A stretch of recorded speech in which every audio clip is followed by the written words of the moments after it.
All right, today's project, we're gonna be changing out a hub wheel bearing assembly on the trailer. On the way home yesterday, we had it blow out. And that is what it's looking like. So, first thing we have to do is get all our lug nuts broken loose.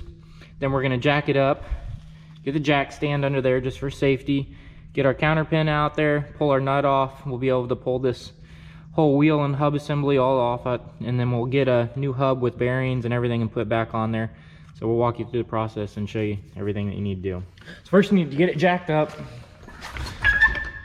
You want a little bit of pressure on it. You want to break these loose. So, find the right size. And go. All right, now we got most of them loose. We're gonna jack it up all the way, get it off the ground. Like so.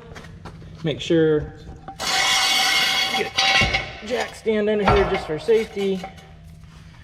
And then we'll work on getting the rest of these lug nuts all the way off and we'll pull this off.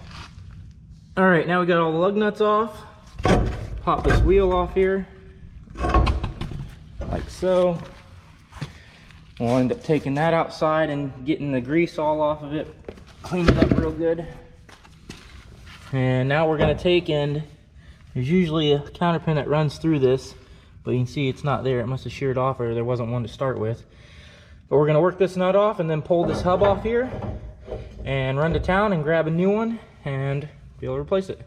All right, we got this nut almost all the way off here now. We'll pull it off, set that to the side, pull this washer off. It will let us. Bearings are completely shot, nothing's left. All right, here's a couple of the ball bearings that come out of it. So she's pretty much toast. And get this race part cut off of the spindle here. So we're gonna take our grinder with a cutting wheel and we're gonna make a cut on that and split that ring to get it off so we can put this new one on. And instead of using the dust cap that comes with this kit, we're actually gonna use this one. So that way we can get to the grease zert on the end of the axle here to keep our bearings packed for the grease. And it comes with a little rubber boot and everything. So it's additional from this kit that you get, but it's worth having so that way you can keep maintenance, grease and everything packed in, going in and out of the water. That's important with this. All right, let's get started.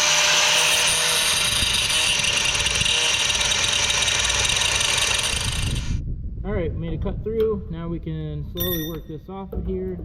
All right, so we're able to pull that off now. And you see we just made a cut almost all the way through and hit it with the chisel to get it to pop loose.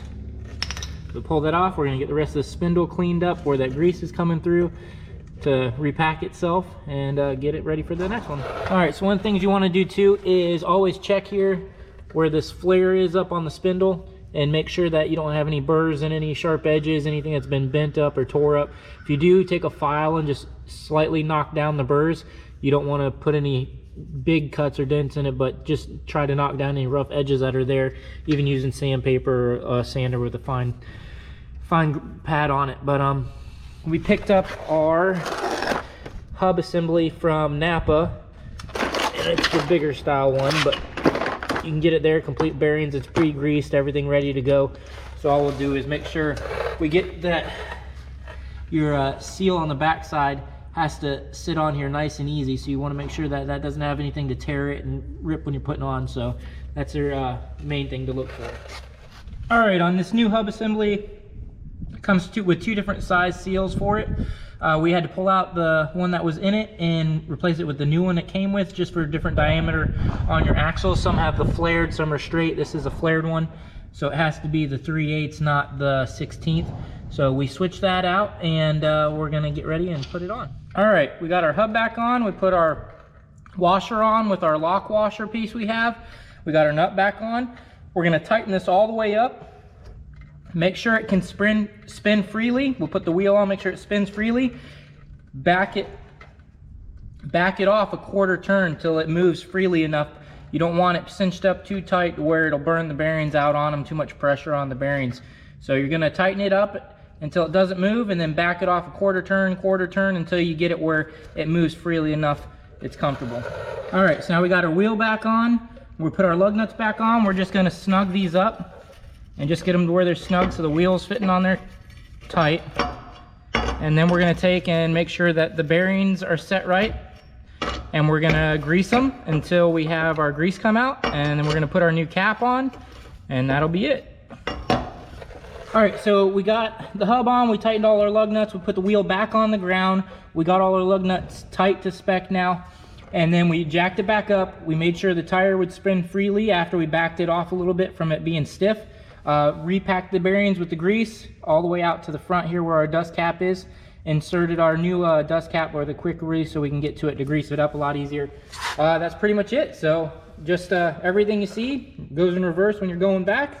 And good luck. Hopefully this helps you guys.